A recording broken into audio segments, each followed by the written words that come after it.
What is he? The first one, where it all began, was in the 1890s. The story of Daniel Robitaille. He made a good living touring the country painting portraits for wealthy families. But you know how it goes. They love what we make, but not us. Robitaille committed the ultimate sin of his time. They fell in love. They had an affair. She got pregnant. The girl tells her father, and what? You know, he hired some men to hunt Robitaille down, told him to get creative. Chase him through here in the middle of the day. He collapses from exhaustion right near where the old tower in Chestnut used to be. They beat him, tortured him. They cut off his arm and jam a meat hook in the stump. They smear honeycomb from the nearby hives on his chest and let the bees sting him. A crowd started to form to watch the show. The big finale, they set him on fire, and he finally dies. But a story like that, a pain like that, lasts forever. That's Candyman.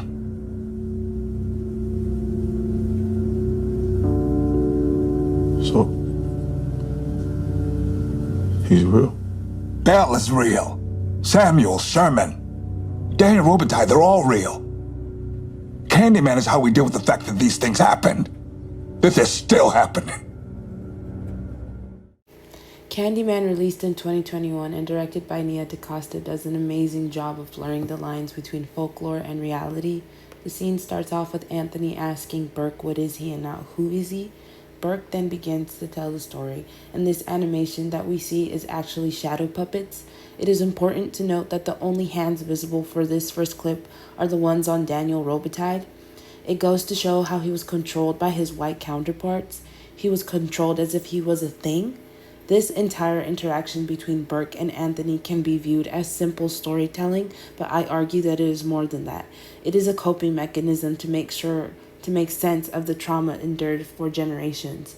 The visible hand in its illustration of how tales are created by humans, how they evolve throughout time, and how they are passed from one person to person, and within groups as they alter and evolve.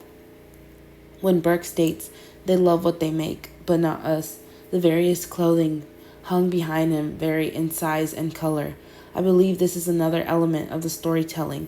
Burke telling the story, but the clothes behind him represent all the people before him who have told the story and their interpretations of it. Anthony, being one to ingest this new information, is placed against the washer and dryers, a new generation of storytellers, and how they are going to interpret Candyman, almost like a clean slate washed and tumbled into a developing story of the same trauma. Again, we see the hands connecting to Daniel Robitaille, but not the hunters. I think this was to show that no matter how hard he tried, Daniel's fate was already sealed. Burke explains that they chased him right in the neighborhood, and Anthony turns twice, almost surprised that something so gruesome happened so close. In the animation, we hear Burke say that they cut off his arm, but in the shadow puppets, it is only the hand that they cut. This further proves the point of how the story varies from person to person, depending on who it is, and that it is crucial who the storyteller is. The slow pan on Anthony as Burke tells the story of Daniel Robitaille is foreshadowing that Anthony is going to have the same fate, almost like a torch being passed on. This slow pan across Anthony away from Burke is also to show the continuation of the lore of Candyman and how he has lived on through decades. The pain that has been endured by Daniel Robitaille is one so great and is so representative of the pain endured by the Black community. That is why Candyman lives on. The generations of torment and suffering have evolved, much like the storytelling. What has stayed consistent with each Candyman is racial violence perpetrated by white Americans or system created by them. This violence is used to terrorize and control Black people. A big characteristic to the story is the location itself. Cabrini Green Homes is a Chicago Housing Authority public housing project on the near north side of Chicago. There are a lot of Black people in Chicago. Chicago's Black population, however, has been dwindling since 1980, when around 40% of the city's citizens identified as Black. Gentrification of communities have long-lasting effects. First, it starts with the art, then the culture, and then to take a home, that is too much. That pain manifests itself. It is Candyman, and the act of spreading the lore is so important. By telling these tales, a group's identity is strengthened, and a framework for comprehending traumas and shared experiences within a culture is provided.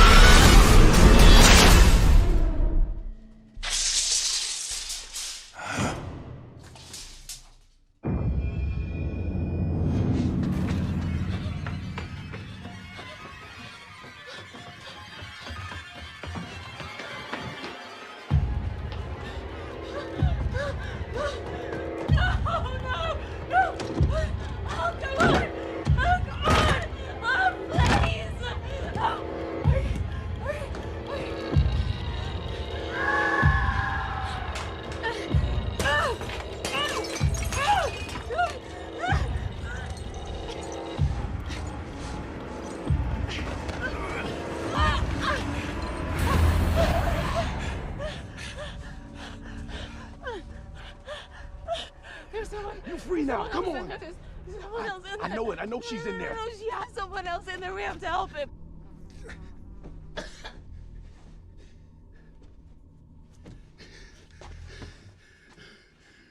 You want to go back in there?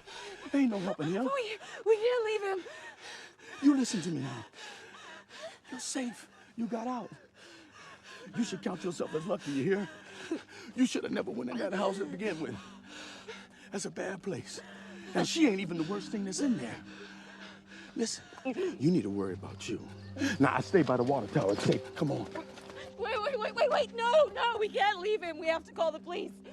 I ain't got no phone. She will kill him. I need to help him.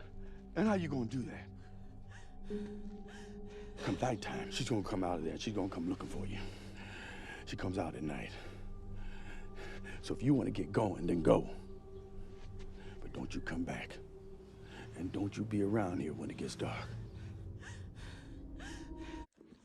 Barbarian was released in 2002 and was written and directed by Zach Krieger. This film, similarly to Candyman, is able to present an interesting exploration of the interplay between location and folklore and how this informs the horror that we see occurring on screen. In this particular scene, we start with Tess as she tries to make an escape from the mother monster. However, as her plans are fumbled by AJ's tape measure, we embark on a thrilling chase as she tries to escape the dark, gross depths of the basement into higher ground where modernity lives. The first shot that piques my interest in this sequence is the shot of Tess running by the door frame, where we as the audience can presume the serial rapist father in this story had video recorded his subjects and forced them to live. This interests me as this room is something that Tess merely passes by, but holds so much history and so much pain, which is emphasized in the yellow eerie lighting. Yellow in film for most cases is something that portrays a sense of madness or even sickness, and it's very fitting that this is the only room in the depths of the basement that is lit up in this specific color. Not only does the color of the lighting work for this specific shot and informs us of the horrors of that room, it also helps us understand the narrative of the story a bit more, as we can see how no one in the film truly will ever understand the complete story of the monster and what may have happened, as the clips from the video camera in the room were never shown in full. There may be pieces and remnants of the girls and the man who caused all these horrors, but never the word-for-word story of it, which is even more scary to viewers as it leaves up a lot to imagine, which produces the folklore-like story we receive throughout the whole entire film. Moving forward, as Tess continues trying to break out, the usage of low to high camera angles from when she is breaking the glass into when she starts to climb out of the window is very significant, as it shows a literal means of her traveling from below the house to above or on ground level with the house.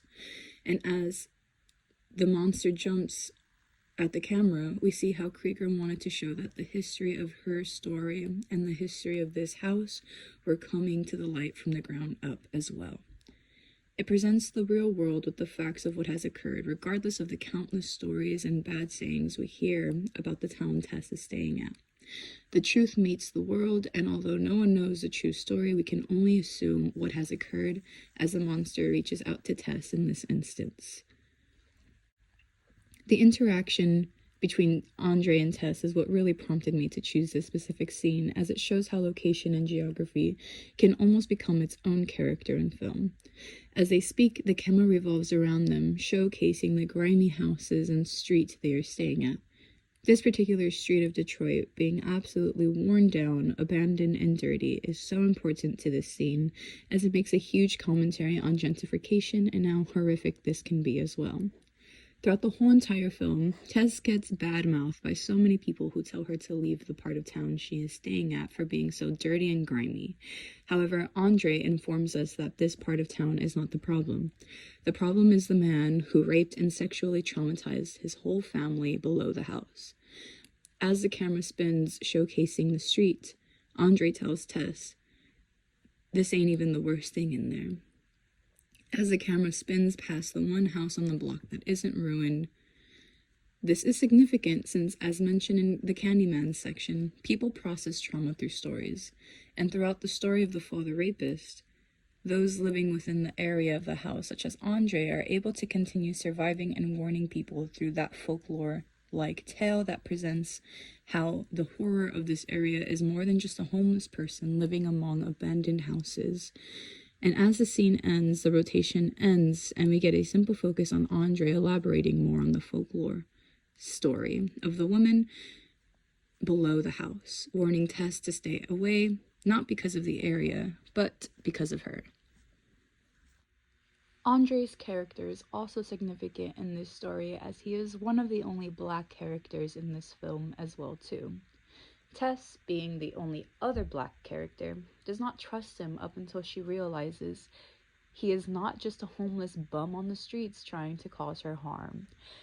I think this film makes a very interesting subtextual message towards racism, just as much as gentrification through Tess and her relationship with characters such as Andre versus white male characters she trusted instantly, such as AJ or Keith.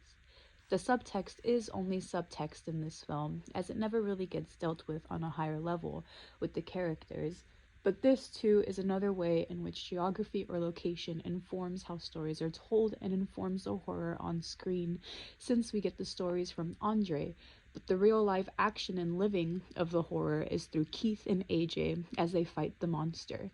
It's almost as if Krieger wanted to show how people of color who are left behind in bad locations have less of a privilege to overall try and mess with horror, whereas Keith and AJ voluntarily went below the house and messed with the mother.